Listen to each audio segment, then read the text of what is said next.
So the Pope's Exorcist film Father Gabriel Amorth के cases पे बना है, जो कि सपोजिडली रियल केसेस थे। लोग कहते हैं कि रियल लाइफ वाले फादर अमॉर्थ 1 लाख से भी ज्यादा एग्जॉर्सिज्म्स का हिस्सा रहे थे और उन्हें ग्रेटेस्ट एग्जॉर्सिस्ट माना जाता है। उनकी मृत्यु 16 सितंबर 2016 में हुई थी और यहाँ मैं सपोजिडली रियल स्टोरी इसलिए कह रहा क्योंकि फिल्म के शुरुआत वाले डिस्क्लेमर में ये लिखा था कि इस फिल्म की कहानी फिक्शनल है। तो यहाँ से 2 तरह के मैसेजेस आ रहे हैं। एक की स्टोरी रियल इंसिडेंट्स पे है क्योंकि एक रियल पर्सन के लाइफ पे बेस्ड है, वहीं दूसरी तरफ से इसे फिक्शनल बोला जा रहा है। मोस्टली मेरे हिसाब से कहानी फिक्शनल है, लेकिन हाँ, फादर गैब्रियल अमॉर्थ सच में रियल थे और वो सच में एग्जॉर्सिज्म्स किया करते थे।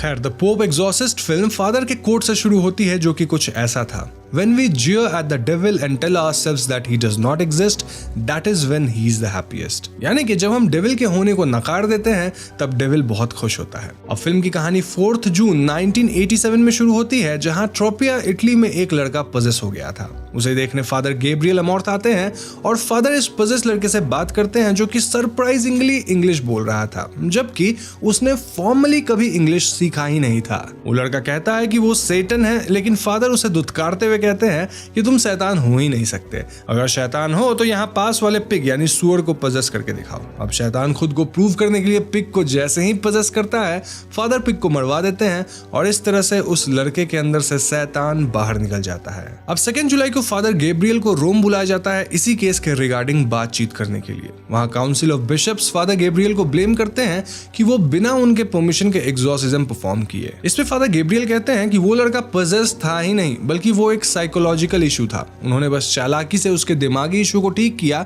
और उसे भरोसा दिला दिया कि अब सेटन यानी कि शैतान उसके अंदर नहीं है और वो ठीक है। उनके पास जितने भी केसेस आते हैं उनमें 98% साइकोलॉजिकल केसेस ही होते हैं और फादर खुद लोगों को डॉक्टर्स को रेफर करते हैं। लेकिन 2% केसेस वाकई में सच होते हैं और चर्च भले ही अब मॉडर्न हो रहा है, लेकिन उसे ईविल को डिनाई नहीं करना चाहिए। यहाँ फादर गैब्रियल का एक काउंसिल मेंबर सलीवन से काफी बहस होता है क्योंकि वो एग्जॉर्सिस्ट्स के पोस्ट को ही खत्म करना चाहते थे। फादर गैब्रियल कहते हैं कि तुम्हें मुझसे कोई प्रॉब्लम है तो मेरे बॉस से बात करो, जो कि है पोप। अब यहाँ हमें किसी रोजारिया के केस के बारे में सुनने को मिलता है, जो कि मारी गई थी और इसके बारे में हमें कहानी में आगे पता चलेगा। खैर, यहाँ से कहानी जूलिया पे शिफ्ट करती है, जो कि अपनी बड़ी बेटी एमी और बेटे हेनरी के साथ यूएस से स्पेन मूव हो गई है। जूलिया के पति का 1 साल पहले एक कार एक्सीडेंट में देहांत हो गया था और उस वक्त कार में हेनरी भी था, जो कि अपने पिता को इम्पेल होकर मरते हुए देखा था। उस एक्सीडेंट के बाद से हेनरी बोलना बंद कर दिया था।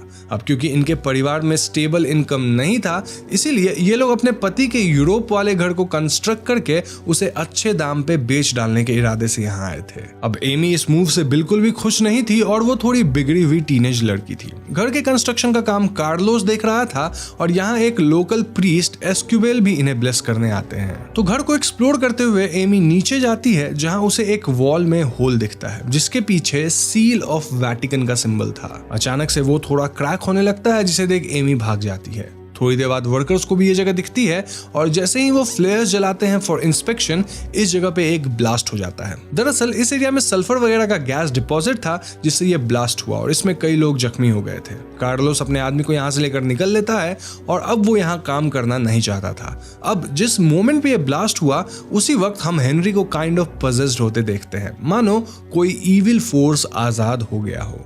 हेनरी एकदम से अजीब आवाज में बोलता है कि you are all going to die, जिसके बाद वो अपनी शक्ल नोच लेता है। इस घटना के बाद जूलिया फौरन हेनरी को हॉस्पिटल ले जाती है, जहां उसके सारे टेस्ट रिजल्ट वगैरह नॉर्मल आते हैं। डॉक्टर का कहना था कि हेनरी को साइकियाट्रिस्ट की मदद चाहिए होगी क्योंकि वो अपने पिता के मौत के ट्रॉमा की वजह से शायद ऐसा कर रहा होगा। अब घर वापस आकर हेनरी फिर से अजीब बिहेव करने लगता है, जहां उसके पेट पे कट मार्क से HAT यानी कि हेट वर्ड लिख गया था और वो प्रीस्ट से मिलने की इच्छा जाहिर करता है। जब फादर एस्क्यूबेल यहाँ आते हैं तो हेनरी अपने सुपरनैचुरल ताकत से उन्हें रूम से बाहर फेंक देता है, ये कहते हुए कि ये तो रॉन्ग प्रीस्ट है। दूसरी तरफ हम पोप को देखते हैं, जो कि फादर गैब्रियल अमॉर्थ को इस केस के बारे में बताते हैं और वो कहते हैं कि गैब्रियल को हेनरी की मदद करने स्पेन जाना चाहिए। पोप ये भी कहते हैं कि इस जगह के कारण चर्च को पास्ट में भी दिक्कतें आई है। तो गैब्रियल फौरन ही जूलिया के घर की ओर निकल जाता है और अब तक की कहानी सुनकर हम श्योर हो गए हैं कि यहाँ कोई ना कोई डीमन जरूर इन्वॉल्व है। ऐसे में मुझे एक और कहानी याद आती है, जहाँ एक डिमोनिक इंसान रेस्टोरेंट चला रहा है। जी हाँ, और इस उस रेस्टोरेंट के खाने में आपको मिल सकती है आते, इंसानी उंगलियां या फिर इंसान के शरीर का कोई भी अंग। तो क्या मुंबई पुलिस इसके कर्ता धर्ता को पकड़ पाएगी और ये इंसान ऐसा कर क्यों रहा है? जानने के लिए सुने भूतों की रसोई कहानी सिर्फ कुकू एफएम पे। देखो, मैं पर्सनली 1.5 साल से ऊपर से कुकू एफएम का इस्तेमाल कर रहा हूँ और यहाँ मैं हॉरर के अलावा कुछ सेल्फ हेल्प ऑडियो बुक्स भी सुनता हूँ, जैसे कि rich dad poor dad. Kuku FM India का लीडिंग ऑडियो शो प्लेटफॉर्म है जहां अब 2.5 मिलियन से भी ज्यादा एक्टिव पेड सब्सक्राइबर्स हैं और इस ऐप की रेटिंग 4.5 से ज्यादा है। यहाँ मेरे फेवरेट फीचर्स है कि ऐप में आप नोट सेव कर सकते हैं, देन इसे ड्राइव मोड में डाल सकते हैं। इनफैक्ट आप इसके ऑडियो का स्पीड भी एडजस्ट कर सकते हैं। अब जब आप कुकू एफएम का मंथली सब्सक्रिप्शन ले रहे होंगे तो आप वहां मेरा कोड HAUNTT50 यानी HON50 का इस्तेमाल करना मत भूलना, ताकि आपको पहले मंथ के सब्सक्रिप्शन पे 50% ऑफ मिल सके, यानी सिर्फ 49 रुपीज में 10K प्लस ऑडियो बुक्स। बस ध्यान रहे कि ये ऑफर मेरे सिर्फ पहले 250 व्यूअर्स के लिए है। ऑफ कोर्स जो लोग अवेल करेंगे उनमें, तो जल्दी करो, लिंक डिस्क्रिप्शन और पिन कमेंट दोनों में है, उस पर क्लिक करो, कुकू एफएम को डाउनलोड करो and happy listening. Coming back to story, Gabriel Julia के घर पहुंचते हैं जहां उनकी मुलाकात फादर एस्क्यूबेल, जूलिया और एमी से होती है। इसके बाद गैब्रियल हेनरी से मिलने जाते हैं जो कि उन्हें देखकर बहुत खुश होता है। I mean, उसके अंदर का डीमन खुश होता है। गैब्रियल हेनरी को सेक्रेट सिंबल दिखाते हैं जहां हम क्लियरली हेनरी की आंखों में डेविल की आंख देख पाते हैं। गैब्रियल हेनरी के अंदर छिपे डीमन का नाम बार बार पूछते हैं क्योंकि नाम का पता होने से डीमन को एक्सोरसाइज इजीली किया जा सकता है, लेकिन ये डीमन चालाक था और अपना नाम बता ही नहीं रहा था। हेनरी को ना सिर्फ गैब्रियल का नाम पता था बल्कि उनका पास्ट भी मालूम था, उनके पास्ट केसेस, उनके पास्ट सिंस इत्यादि। वो गैब्रियल से कहता है कि वो सेकेंड वर्ल्ड वॉर के दौरान सोल्जर थे और एक कावर्ड भी थे, क्योंकि वॉर में उनके सभी साथी मारे गए, बस वही जिंदा बचे। ये सब कह के हेनरी अचानक अपने मुंह के अंदर से एक बर्ड निकाल देता है। ये सब देख गैब्रियल समझ जाते हैं कि हेनरी के अंदर कोई पावरफुल डीमन है और उसे एक्सोरसाइज करना इतना आसान नहीं होने वाला।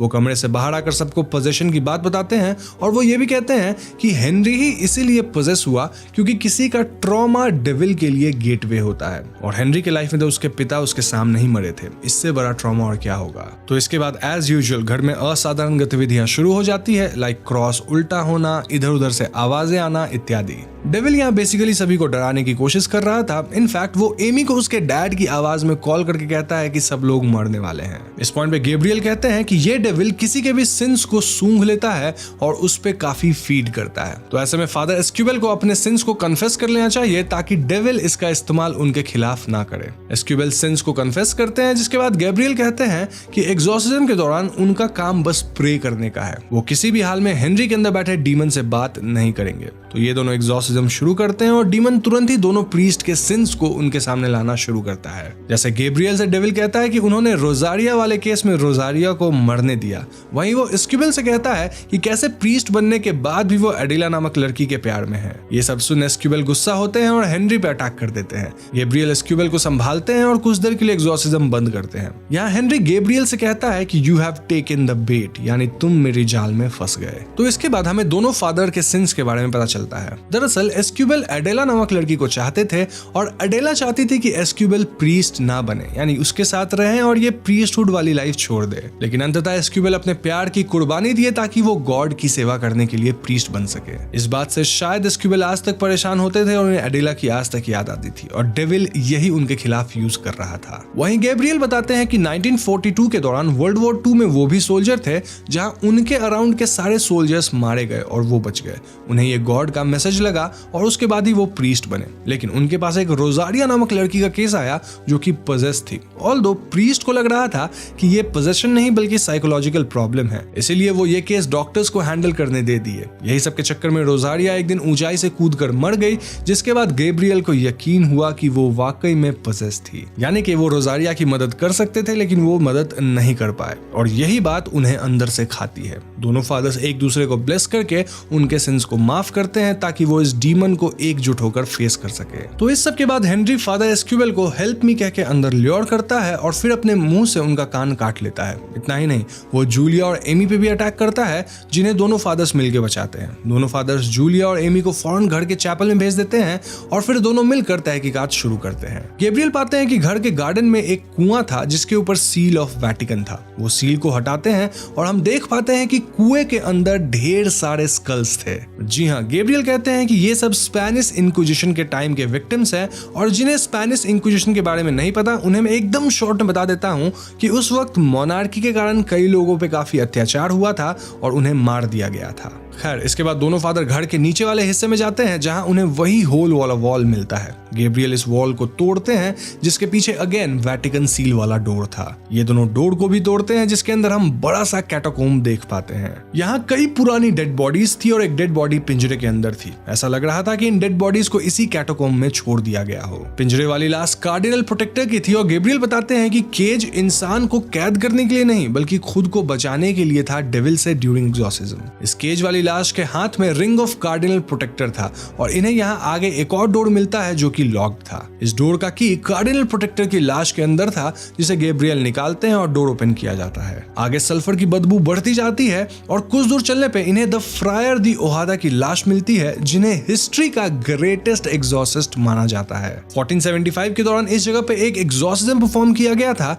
जहां एक मंक पजेस था, लेकिन रिकॉर्ड से पता चलता है कि यहाँ मल्टीपल पोजेशंस हुए थे और एग्जॉर्सिज्म भी सक्सेसफुल नहीं हुआ था। ऐसा इसीलिए क्योंकि ये जगह जो कि सैन सेबेस्टियन एबी है, इस जगह पे डेविल का वास है। गैब्रियल बताते हैं कि कुल मिलाकर 200 फॉलन एंजल्स थे जिन्हें हेल से निकालकर अर्थ के अलग अलग जगह पे कैद किया गया था या दफनाया गया था, और मोस्टली ये एक फॉलन एंजल का जगह है जहां भगवान नहीं है। खैर, हमें पता चलता है कि 1475 वाला एग्जॉर्सिज्म फेल हो गया था और डीमन फ्रायर दी ओहादा को ही पजेस कर लिया था। जी हाँ, उस एग्जॉर्सिस्ट को। तभी से उसके द्वारा ही स्पेनिश इंक्विजिशन शुरू हुआ, यानी हिस्ट्री का जो वो खूनी खेल था वो डेविल ने फ्रायर दी ओहादा के हाथों करवाया था। फ्रायर को पजेस करके डीमन को चर्च को इन्फिल्ट्रेट करने का मौका मिल गया था और काफी समय के बाद वेटिकन को जब ये सब पता चला तो उन्होंने इस जगह को सील कर दिया जहां डीमन कैद हुआ। लेकिन कंस्ट्रक्शन के दौरान ये डीमन फिर से आजाद हो गया और इसीलिए उसे गैब्रियल से मिलना था, क्योंकि गैब्रियल भी एग्जॉर्सिस्ट है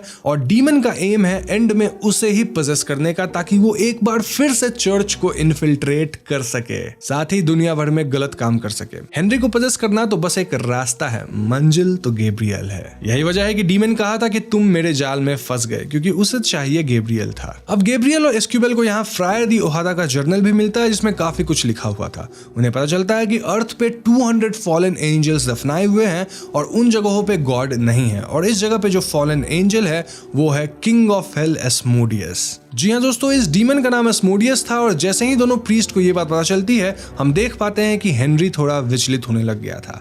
अब जो लोग मेरी वीडियो रेगुलर देखते हैं उन्हें एस्मोडियस के बारे में सब कुछ पता होगा। इनफैक्ट वो ट्रेलर में जो फोटो देखे होंगे उसी से समझ गए होंगे कि यहाँ डीमन एस्मोडियस था। जो लोग रेगुलर नहीं देखते हैं उन्हें अब पता चला होगा, तो इसीलिए कहता हूँ रेगुलर देखा करूँ मेरी वीडियो और चैनल को सब्सक्राइब करके रख लो। एनीवेज, दूसरी तरफ पोप भी इस बारे में एक लेटर पढ़ के जान पाते हैं जिसे फ्रायर दी ओहादा ने लिखा था काफी साल पहले, और इसके ठीक बाद उनकी तबीयत खराब हो जाती है। कमिंग बैक टू हाउस, हम देख पाते हैं कि एमी भी हेनरी के साथ बैठ गई थी और काइंड ऑफ पजेस हो गई थी। हेनरी के पेट पे कट होके लिख जाता है कि गॉड इज नॉट हियर, और एस्मोडियस सब पे फुल अटैक कर देता है। वो गैब्रियल और एस्क्यूबेल को उनके सिंस वाली विजन्स दिखाता है, लेकिन इस बार दोनों इस विजन को झेल पाते हैं। देन वो एमी को पजेस करके जूलिया पे हमला करवाता है। देन गैब्रियल को हमला करके गिरा देता है। एस्क्यूबेल को भी हवा में लटका के मारने वाला था और हेनरी भी ज्यादा देर सर्वाइव नहीं कर पाता। डेविल कहता है कि इन सब की जान जाएगी, लेकिन बच सकती है अगर गैब्रियल उसे पजेस करने की परमिशन दे दे। सबको मरता देख गैब्रियल से रहा नहीं जाता और वो डीमन को उसे पजेस करने की अनुमति दे देता है। ऐसा करते ही गैब्रियल पजेस होने लगता है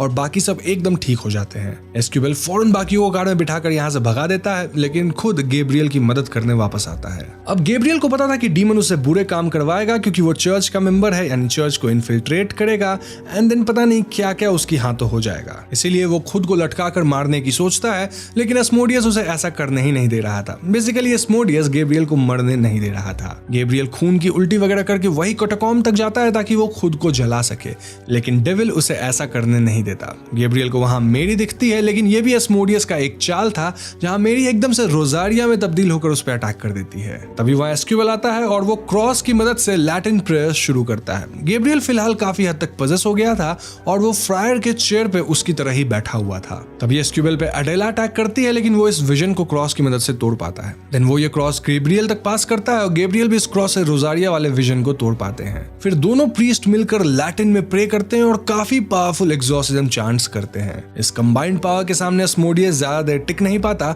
और फाइनली एक्सोसाइज हो जाता है। हम देखते हैं कि वो पासी के पानी में काइंड ऑफ जल गया, जिसके बाद सब कुछ नॉर्मल हो जाता है। तो इस घटना के बाद पोप की तबीयत भी ठीक हो जाती है और वो फादर गैब्रियल और एस्क्यूबेल को मिलने बुलाते हैं। वो इन दोनों की तारीफ करते हैं, साथ ही उन्हें बिशप लुमुम्बा से मिलवाते हैं जो कि आगे की प्रोसीडिंग्स को टेक ओवर करेंगे और वो फ्रायर की मिली जर्नल को डिकोड कर रहे हैं। लुमुम्बा बताते हैं कि लूसिया के घर को वेटिकन खरीद के अपने कब्जे में ले लिया है और लूसिया का परिवार सेफली यूएस रिलोकेट हो चुका है, जहां हेनरी हील भी कर चुका है। लेकिन अभी ऐसी 199 जगह और बाकी है जहां शैतान का वास है और उन जगहों को गैब्रियल और एस्क्यूबेल को मिलकर एक्सोसाइज करना होगा। उन जगहों का इन्फो कहीं ना कहीं फ्रायर के जर्नल में जरूर है, यानी कि दोनों प्रीस्ट को अब बहुत सारे एक्सोर्सिज्म्स करने हैं। बात रही कार्डिनल सलीवन की, यानी वो इंसान जो एक्सोर्सिस्ट वगैरह को ही बैन करवाना चाहता था, तो वेल उनके साथ एक डरावना हादसा हुआ जहां क्रॉस से खून निकला और इससे डर के वो सबैटिकल लीव पे है। यहीं पे फिल्म खत्म हो जाती है।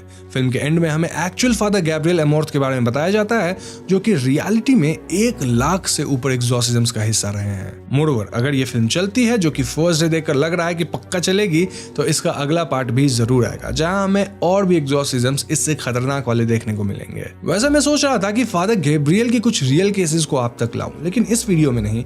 उसके लिए आपको इस वीडियो को ढेर सारा लाइक देना होगा ताकि मैं समझ पाऊं कि आप लोग इंटरेस्टेड हैं। साथ ही कमेंट्स में भी बता देना कि आप लोग इंटरेस्ट दिखा रहे हो, तो मुझे और भी क्लियर पता चल जाएगा। तो बस यही थी द पोप्स एग्जॉर्सिस्ट फिल्म की एक्सप्लेनेशन और मुझे पूरी उम्मीद है आपको ये पसंद आई होगी।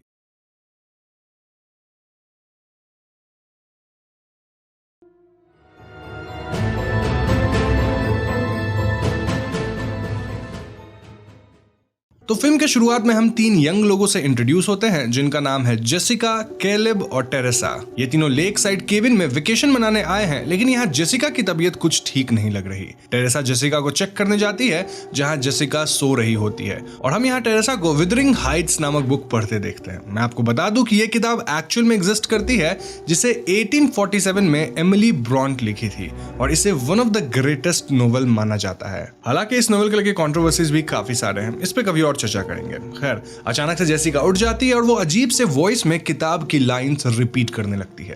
टेरेसा जेसिका को चेक करने उसके करीब जाती है और अचानक ही जेसिका उसके सर के बाल नोच डालती है। टेरेसा भागते हुए बाहर जाती है जहां कैलेब ड्रोन उड़ा रहा था, लेकिन जेसिका यहां बाहर आके ड्रोन से खुद को मारती है और पानी में गिर जाती है। कैलेब जेसिका को बचाने पानी में कूदता है, लेकिन पानी के अंदर जेसिका कैलेब का सर धड़ से अलग कर देती है और ऊपर फेंकती है। देन वो खुद पानी के ऊपर लेविटेट करने लग जाती है। टेरेसा ये सब देखकर चिल्ला रही होती है और यहीं पे मूवी का इंट्रो टाइटल आता है। अब यहाँ से कहानी एक दिन पहले पे जाती है जहां हम किसी क्लब में बेथ नामक लेडी को देखते हैं जो कि खुद को प्रेगनेंसी के लिए बाथरूम में चेक कर रही होती है। इनफैक्ट हम जान पाते हैं कि वो प्रेग्नेंट थी भी। इसके बाद बेथ अपनी सिस्टर एली को विजिट करती है और यहाँ हम एली के परिवार से इंट्रोड्यूस होते हैं। तो एली के 3 बच्चे हैं जिनमें एल्डेस्ट वन का नाम है डैनी, देन ब्रिजेट और यंगेस्ट लड़की कैसी। एली 1-2 महीने पहले अपने पति से अलग हो गई है और उसका पति बस चाइल्ड सपोर्ट के नाम पे पैसे भेजता है और बच्चों का ख्याल नहीं रखता। उसके हिसाब से पैसे भेज देना इज मोर देन सफिशिएंट। खैर, हम यहाँ जान पाते हैं कि बेथ भी अपनी म्यूजिक करियर को लेकर हमेशा बाहर ही रहती है और इन दोनों बहनों के बीच थोड़ी दरार आ गई है। तो घर पे दोनों बहनों में बातचीत हो रही होती है जब अचानक से एक अर्थक्वेक आता है। इस अर्थक्वेक से इनके बिल्डिंग की हालत एकदम बिगड़ जाती है और ऐसे भी इनका बिल्डिंग एकदम टूटने के कगार पे था। ये लोग शिफ्ट करने की सोच ही रहे थे। अर्थक्वेक के समय तीनों बच्चे बाहर से पिज्जा लेकर लौट रहे थे और पार्किंग लॉट में इन्हें एक बड़ा सा होल दिखता है। डैनी इस होल के अंदर जाता है और यहाँ हमें पता लगता है कि पहले इस जगह पे बैंक हुआ करता था और नीचे कुछ लॉकर्स वगैरह थे। डैनी छानबीन करने लगता है जहाँ उसे कुछ फाइल्स वगैरह मिलते हैं। देन अचानक उसे एक किताब मिलता है और उसी के साथ एक रिकॉर्ड मिलता है। अब यहाँ मैं उस रिकॉर्ड की बात कर रहा हूँ जिसे रिकॉर्ड प्लेयर में प्ले किया जाता है। वो होता है ना, सीडी जैसा दिखता है, काफी बड़ा सा, समझ गए होंगे आप लोग। खैर, यहाँ उसे एक पुराना फोटो भी दिखता है जिसमें हम 3 फादर को देख पाते हैं। साथ ही वहाँ एक अजीब कॉइन था, देन ढेर सारे क्रॉस, बेसिकली वहाँ कई सारे रिलीजियस आर्टिफैक्ट्स थे। डैनी रिकॉर्ड बुक को अपने साथ ले आता है, ऑल्दो ब्रिजेट उसे ऐसा करने से मना कर रही थी। तो घर पे आकर डैनी इस किताब को खोलने की कोशिश करता है जिसमें अजीब से दांत थे। इन्हीं दांतों से डैनी को एक कट लगता है और उसका खून किताब पे गिर जाता है, जिसे ये किताब सोख लेता है। इसके बाद ये किताब अपने आप खुल जाता है और इसके अंदर भयानक पिक्चर्स बने हुए थे जो कि गोरी और डिमोनिक थे। ब्रिजेट अब भी डैनी को ये सब करने से मना कर रही थी, लेकिन डैनी उसकी एक नहीं सुनता। डैनी अब रिकॉर्ड को अपने रिकॉर्ड प्लेयर में चलाता है और उस रिकॉर्ड को सुनकर हम समझ पाते हैं कि ये बुक ऑफ द डेड है। यह किताब इंसानी मान से बना है और इसकी इंकिंग खून से करी गई है। इस किताब पे कुछ प्रीस्ट वगैरह रिसर्च कर रहे थे और इसके लिए उन्हें चर्च से निकाल दिया गया था। प्रीस्ट इस रिकॉर्ड में कह रहे थे कि किताब में जो रिचुअल्स और इनकैंटेशंस हैं वो इस दुनिया के हैं ही नहीं। इसके बाद अचानक से रिकॉर्ड प्लेयर अपने आप प्रीस्ट्स के चैंटिंग्स को प्ले करने लगता है जो कि इसी बुक से थे और हम देखते हैं कि किताब के पन्ने अपने आप पलटने लग गए थे। इसकी वजह से एक डिमोनिक एंटिटी आजाद हो जाती है। मतलब हमें दिखाया नहीं जाता उस डिमोनिक एंटिटी को, बट ऐसा ही डिपिक्ट किया गया है विद विजुअल्स, और वो अपने होस्ट को खोजने लग गई थी। इस पॉइंट पे एली लिफ्ट में नीचे जा रही थी और ये डिमोनिक एंटिटी सीधा एली को पजेस कर लेती है। लिफ्ट के केबल्स एली को बांध लेते हैं और उसे लटका देते हैं और इस दृश्य से क्लियर था कि एली अब पूरी तरह से पजेस हो चुकी है। तो एली अजीब तरह से वॉक करते घर में आती है और वो अंडे फोड़ कर कुक करने लगती है। वो अपने ही परिवार को मारने की बात करती है, जिसके बाद वो उल्टी करके मर जाती है। जी हाँ, ये सब देख सभी डर गए थे और आसपास के दो नेबर भी यहाँ आते हैं, जिनमें एक यंग लड़का गेब था और एक बूढ़ा इंसान मिस्टर फोंडा। गेब एली की आंख बंद करने की कोशिश कर रहा था, लेकिन वो अपने आप ही खुल जाती थी। गेब सबके साथ मिलकर प्रे करता है एंड देन वो मिस्टर फोंडा के साथ बिल्डिंग से बाहर निकलने का प्लान करने में लग जाता है। अब दरअसल बिल्डिंग की लिफ्ट काम नहीं कर रही थी और स्टेयर्स अर्थक्वेक की वजह से टूट चुका था। इमरजेंसी एग्जिट भी लॉक्ड पड़ा था, जिसे ये दोनों खोलने की कोशिश में लगे हुए थे। तो इस पॉइंट पे बेथ अपनी बहन एली के मरने पे दुख जता रही होती है कि तभी उसके फोन से एली की आवाज आती है जो कि उससे मदद मांग रही थी। वहीं सामने में एली का शरीर जिंदा हो जाता है। जी हाँ, एली पूरी तरह से पजेस दिख रही थी। ऐसा लग रहा था कि वो इन्फेक्टेड हो। बेथ फील करती है कि एली का शरीर तप रहा था, इसीलिए वो बच्चों की मदद से एली को बाथ टब में डाल देती है। लेकिन एली अचानक से छत पे उल्टा लटकने लगती है और वो इन सब पे अटैक कर देती है। एली के चिल्लाने से आसपास के कांच टूट जाते हैं और इसी कांच के एक बड़े से टुकड़े के साथ एली अपनी बहन बेथ के हैंड में स्टैब करती है। फिर वो अपने टैटू बनाने वाली ड्रिल से ब्रिजेट के गालों पे खरोच डाल देती है और अजीब तरह से अपना जीव निकाल के खून वगैरह डालती है उस पे। इतने में डैन एली पे अटैक कर देता है और हाथापाई में एली घर के बाहर हो जाती है और ये लोग घर बंद कर लेते हैं। अब बाहर हम सब जानते हैं कि गेब और मिस्टर फोंडा थे जो कि इमरजेंसी एग्जिट को खोलने की कोशिश कर रहे थे। तो एली यहाँ गेब को मार डालती है एंड देन मिस्टर फोंडा को भी मार देती है, जिनके हाथ में शॉटगन था। फिर वो कैसी को ल्योर करती है ताकि कैसी घर का दरवाजा खोल दे। अब जब कोई आसपास नहीं होता तो हमारी बेवकूफ कैसी ल्योर होकर दरवाजा अनलॉक कर देती है और ऐसे में एली कैसी का गला पकड़ लेती है। लेकिन ऐन वक्त पे डैनी और बेथ आकर कैसी को छुड़ाते हैं और दरवाजा फिर से लॉक कर लेते हैं। वहीं दूसरी तरफ ब्रिजेट को जो कट लगा था वो इन्फेक्ट होने लगता है और उसके कान, नाक, मुंह, आंख सब से काला लिक्विड निकलता है। इसके बाद वो भी पजेस्ट हो जाती है एंड देन वो कांच खाने लगती है। ब्रिजेट अब बेथ, डैनी और कैसी पे अटैक कर देती है और इस हाथापाई में कैसी अपने एक स्टिक से ब्रिजेट के सर में स्टैब कर देती है। बेसिकली कैसी स्टिक से खेलती थी जिसके ऊपर वो अपने डॉल की हेड लगाई थी और इसे स्टेफनी बुलाती थी। एनीवेज, स्टिक से चोट पहुंचने के कारण ब्रिजेट मारी जाती है, लेकिन हम सब जानते हैं कि वो थोड़ी देर में वापस उठ खड़ी होगी। इसीलिए डैनी फौरन ब्रिजेट को बेड से बांध देता है। फिर डैनी बेथ से कहता है कि कैसी ये सब उसकी गलती है क्योंकि उसने ही बुक को खोला जिससे ये डीमन अनलीश हुआ है। बेथ इस बुक को चेक करती है और वो रिकॉर्ड को सुनना शुरू करती है ताकि उसे इस डीमन को कंटेन करने का कोई उपाय पता चल सके। अब इस पॉइंट पे पजेस्ड एली जो कि अपार्टमेंट से बाहर थी, वो वेंट्स में कैट को देख लेती है, जिससे उसे आइडिया मिल जाता है कि वो वेंट्स के थ्रू घर में एंट्री ले सकती है। बस फिर क्या था, वो वेंट्स में घुस जाती है। वहीं ब्रिजेट वापस जाग गई थी और वो अपना बंधन से आजाद होकर डैनी को स्टैब कर देती है। वो डैनी के ऊपर खून की उल्टी करती है और इस पॉइंट पे डैनी स्प्रे और फायर की मदद से ब्रिजेट को जला देता है। डैनी अब तक बुरी तरह इंजर्ड हो चुका था और मोस्टली अब वो बचेगा नहीं, मतलब मरने के बाद ऑब्वियसली पजेस हो जाएगा। वहीं दूसरी तरफ एली वेंट से घर में एंट्री लेती है और वो बेथ पे अटैक कर देती है जो कि फिलहाल रिकॉर्ड सुन रही थी। एली के अंदर का डीमन समझ जाता है कि बेथ प्रेग्नेंट है और वो उसके पेट को नोचने की कोशिश करती है, ये कहते हुए कि आज वो 2 सोल्स को डिवाउर करेगी। ऐसे में कैसी बेथ को एक सिजर पास करती है और बेथ इस सिजर को एली के नाक में घुसेड़ देती है। इससे एली थोड़ी देर के लिए रुकती है and this made me wonder कि इन पजेस्ड लोगों के सर पे अटैक करने से ये थोड़ी देर के लिए रुक जाते हैं। एनीवेज, बेथ अब कैसी को लेकर बिल्डिंग से बाहर भागने की कोशिश करती है, लेकिन ना तो लिफ्ट काम कर रहा था, सीढ़ियां टूट चुकी थी और इमरजेंसी एग्जिट तो बंद था। वो मृत मिस्टर फोंडा का शॉटगन लेती है कि तभी यहाँ एली आ जाती है। बेथ एली को शूट करती है जिससे उसके हाथ पैर कट जाते हैं, लेकिन अब तक बाकी मरे हुए लोग भी पजेस्ड होकर उठ खड़े होते हैं और वो एली के पेट को नोच कर उसके अंदर काइंड ऑफ मर्ज होने लगते हैं, जिससे सभी मिलकर एक एंटिटी बन जाए। ये सारे पजेस्ड लोग डेड बाय डॉन और नो वे आउट चैंट कर रहे थे और ऐसे में बेथ कैसी के साथ लिफ्ट में जाती है जो कि अपने आप ही ऑन हो जाता है, लेकिन तभी लिफ्ट में खून भरने लगता है और जब तक लिफ्ट नीचे जाता हम लिफ्ट के अंदर से खून की बौछार निकलते देखते हैं, जिसके साथ बेथ और कैसी भी बाहर फेंका जाती हैं। ये सीन देखकर मुझे शाइनिंग फिल्म का वो एलिवेटर वाला सीन याद आ गया जब बहुत सारा खून एक साथ एलिवेटर से निकलता है। खैर बेथ और कैसी कार में भागने की कोशिश करते हैं, लेकिन कार स्टार्ट होने के बावजूद आगे नहीं बढ़ती। तभी हम एली को देखते हैं जिसके शरीर में बाकी लोग मर्ज हो गए थे और मिलकर ये किसी स्पाइडर डीमन की तरह दिख रहे थे। बेथ यहाँ पार्किंग का दरवाजा ओपन करके क्लोज करती है और इससे पहले कि दरवाजा बंद होता वो और कैसी स्लाइड मारते हुए दरवाजे के उस पार चले जाते हैं, लेकिन ये डीमन दरवाजा बंद होने से पहले कैसी को वापस खींच लेती है। ऐसे में कैसी को बचाने के लिए बेथ को वापस अंदर आना पड़ता है और इससे पहले कि डीमन कैसी को मार पाता, बेथ यहाँ शॉटगन की मदद से डिमोनिक एली पे अटैक कर देती है। फिर यहाँ डीमन और बेथ के बीच हाथापाई होती है जिसमें दोनों एक दूसरे को बड़े से श्रेडर में डालने की कोशिश में थे। कैसी भी यहाँ मदद करती है और अंत में एक चेन सॉ की मदद से बेथ डिमोनिक एली को काट डालती है और उस श्रेडर के अंदर धकेल देती है, जिससे उसका पूरा शरीर ही श्रेड हो जाता है। ये चेन सॉ वाला सीन देख के मुझे टेक्सास चेनसॉ मैसाकर फिल्म की भी याद आई। मतलब कई जगह रेफरेंस इस फिल्म में दूसरी फिल्मों को किया गया है, नॉवेल्स को इत्यादि। एनीवेज एली का सिर्फ मुंडी बचता है जो कि अब भी उल्टी सीधे बात बोल रही थी और ऐसे में बेथ इस मुंडी को भी श्रेडर में ढकेल देती है। इसके बाद बेथ और कैसी यहाँ से निकल लेते हैं। अब अगले दिन हम जेसिका को देखते हैं। जी हाँ, वही जेसिका जिसे हमने फिल्म के स्टार्ट में देखा था। जेसिका इसी बिल्डिंग में किसी और फ्लोर पे रहती थी और वो पार्किंग लॉट में आती है ताकि अपनी कार में वो टेरेसा के साथ वेकेशन पे जा सके। फिलहाल वो टेरेसा के साथ वीडियो कॉल पे थी, उसे पिक करने जाने वाली थी, लेकिन तभी उसे पार्किंग लॉट में खून वगैरह दिखता है और वो काफी घबराने लगती है। हम समझ पाते हैं कि भले एली मारी गई हो, लेकिन वो डिमोनिक एंटिटी अब भी आजाद है, यानी कि उसे कैद नहीं किया गया और ऐसे में ये एंटिटी जेसिका को पजेस कर लेती है। इसके बाद जेसिका क्या की वो तो हम फिल्म के शुरुआत में देख ही लिए हैं। इन शॉर्ट यहाँ ये कहा जा रहा है कि भैया ये डिमोनिक एंटिटी आजाद है और ये फिल्म यहाँ भले ही खत्म हो रही हो, लेकिन इसकी अगली पार्ट जरूर आएगी। तो दोस्तों ये थी एविल डेड राइज की कहानी और फिल्म की एंडिंग से लग रहा है कि हाँ इसका पार्ट 2 जरूर आएगा।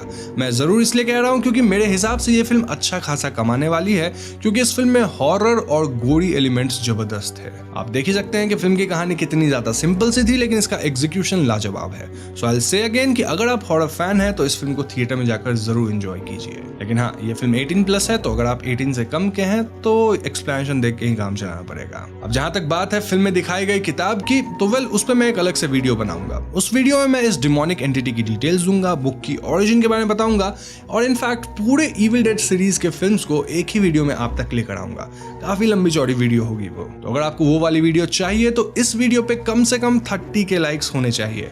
आई नो थोड़ा ज्यादा टारगेट रख रहा हूं, लेकिन उम्मीद है कि आप लोग पूरा कर दोगे।